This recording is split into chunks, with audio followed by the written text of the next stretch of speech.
Aujourd'hui, dans le grand livre des monstres, je vous emmène à la découverte de ceux qui vivent en Australie.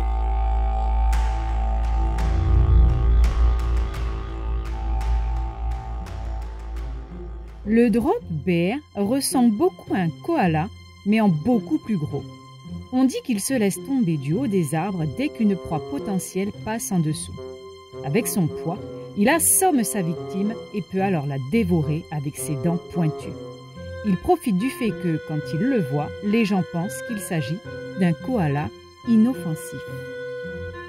Le bunyip vit partout où l'on trouve beaucoup d'eau, les rivières, les marécages et les marais au sud de l'Australie. Cette créature monstrueuse combine les caractéristiques de plusieurs animaux. Il a une tête de chien, une queue de cheval et des défenses de morse. Il possède une épaisse fourrure sombre et il a des cornes. Il chasse principalement la nuit et il pousse des cris terrifiants. Si tu te trouves près d'un marais un soir en Australie et que tu entends des cris étranges, cela signifie sûrement qu'un bunyip n'est pas loin en quête de nourriture. Assure-toi de ne pas devenir son prochain repas en t'enfuyant le plus loin que tu puisses, car il est réputé pour ne laisser aucune chance à ses proies.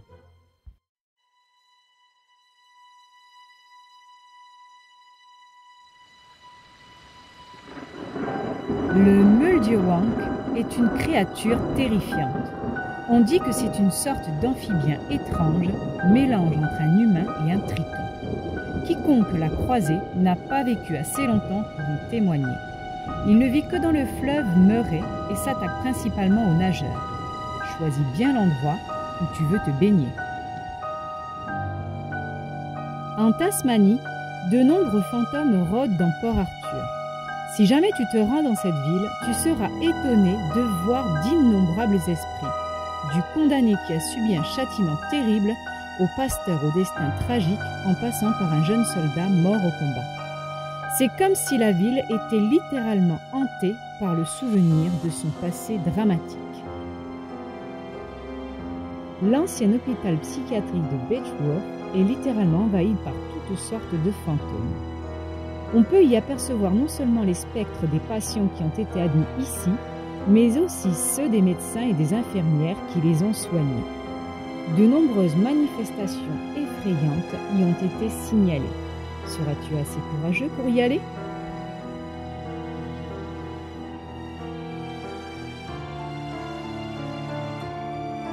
La maison hantée de Monte Cristo à Juni est une sorte d'atelier pour les aspirants chasseurs de fantômes. Comme elle n'est hantée que par des fantômes inoffensifs et que son propriétaire est un passionné de paranormal qui peut te donner des conseils très utiles, c'est l'endroit idéal pour commencer à en apprendre plus sur les esprits des morts. Le yowie erre dans les forêts australiennes, en particulier en Nouvelle-Galles du Sud. Avec sa taille plutôt impressionnante et son apparence semblable à celle d'un singe, ce monstre ressemble beaucoup au Bigfoot américain et au Yéti de l'Himalaya. Il laisse derrière lui les empreintes de pas gigantesques et il est recouvert d'une épaisse fourrure sombre. Il a un large nez plat, un peu comme un gorille. Comme tu peux l'imaginer, il est fort et agile. Si tu en rencontres un, il est presque certain qu'il va s'enfuir. Il n'aime pas la compagnie des humains et se réfugie donc dans les forêts où il peut facilement trouver un endroit où se cacher. Il n'attaque jamais les humains, mais s'il est avec un petit, il peut devenir agressif.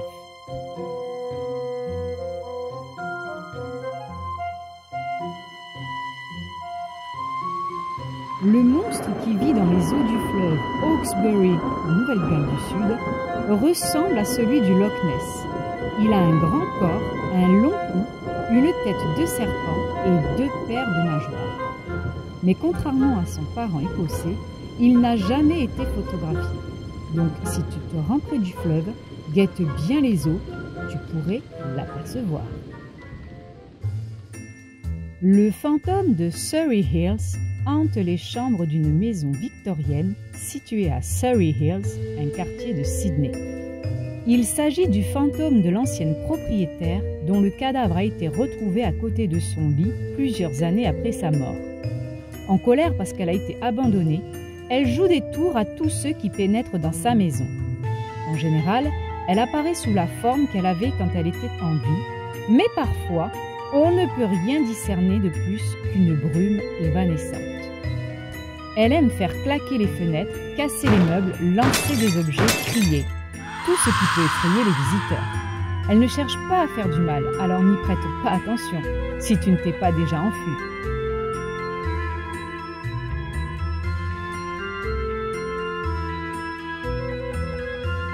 Le fantôme du chanteur d'opéra Frédéric Federici, qui mourut peu de temps après avoir chanté sur scène, hante les vestiaires et la salle du Princess Theatre de Melbourne. Il n'y a cependant rien à craindre de lui. Tout ce qu'il fait, c'est d'apparaître dans les coulisses comme s'il allait entrer sur scène. Le serpent arc-en-ciel vit dans les déserts d'Australie centrale, parfois lové au fond d'un puits quand il veut boire.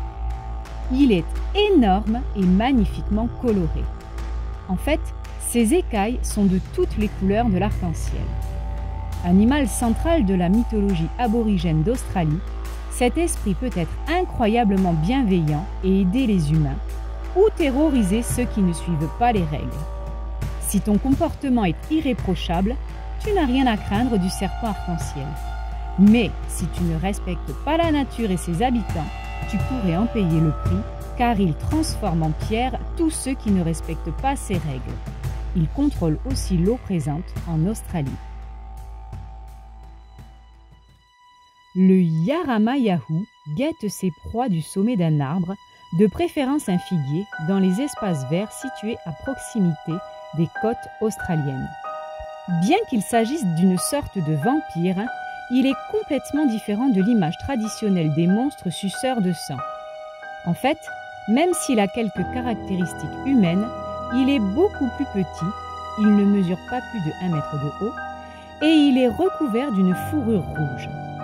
De plus, il a une énorme tête et une bouche gigantesque qui peut s'ouvrir largement comme celle d'un serpent. Il possède aussi des ventouses au bout des mains et des pieds. Voilà une idée qui montre à quel point ce monstre est terrifiant. Ton seul avantage sur lui est ta vitesse. En effet, ce monstre est plutôt lent, alors ta meilleure option est de t'enfuir en courant. Mais n'oublie pas qu'il attaque d'en haut, alors quand tu marches à travers les arbres, reste aux aguets et si tu vois sa silhouette rouge au-dessus de toi, éloigne-toi rapidement avant qu'il ne te saute dessus. La première chose qu'un Yaramayahu fait quand il attrape une proie est de sucer un peu de son sang, juste ce qu'il faut pour qu'elle s'évanouisse. Il part ensuite se promener, puis revient pour ravaler son corps. Peu de temps après, il le recrache. Incroyable mais vrai. Ce qui sort de sa bouche est la proie entière qu'il vient d'avaler, mais plus petite et devenue toute rouge. Si ce cycle est répété, la victime finit par se transformer en Yaramayahu. Si tu ne t'es pas enfui, c'est que tu es curieux et courageux. Je te propose donc de rester et de t'abonner à ma chaîne si ça n'est pas déjà fait et d'activer la petite cloche de notification car d'autres vidéos sont à venir pour compléter cette petite série sur les monstres dans le monde. Merci et à bientôt!